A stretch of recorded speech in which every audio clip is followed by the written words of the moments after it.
La Turquie, quelles opportunités de développement et de partenariat pour le secteur privé ivoirien?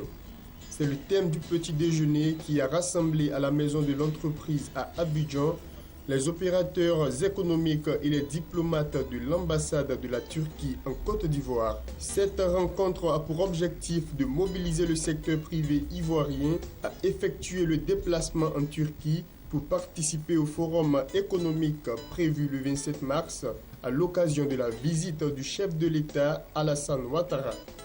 Le pays dispose de nombreuses potentialités économiques, principalement dans les secteurs du commerce, de la construction, de la logistique, du textile, de l'automobile et des finances.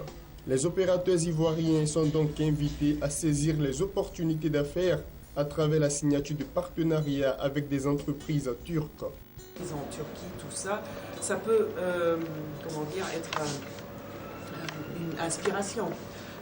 D'ailleurs, la Côte d'Ivoire aussi, ce que je vois depuis que je suis venue, le gouvernement prend de très grandes mesures, quelquefois difficiles, pour réussir son émergence. Première puissance économique du Moyen-Orient devant l'Iran et l'Arabie Saoudite, la Turquie veut mettre son expérience au service de la Côte d'Ivoire pour faire de l'émergence une réalité en 2020. Au terme de ce forum économique, plusieurs entreprises turques devraient s'implanter en Côte d'Ivoire avec une innovation au niveau de la constitution de leurs capitaux.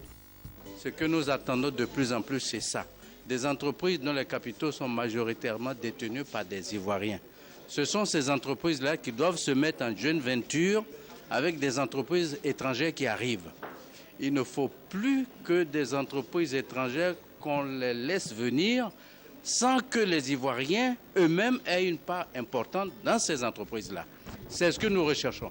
Plus de 200 hommes d'affaires ivoiriens sont attendus à ce forum économique, avec au menu des rencontres entre entreprises industrielles, des signatures d'accords entre la CGECI et les conseils d'affaires turcs et un déjeuner B2B.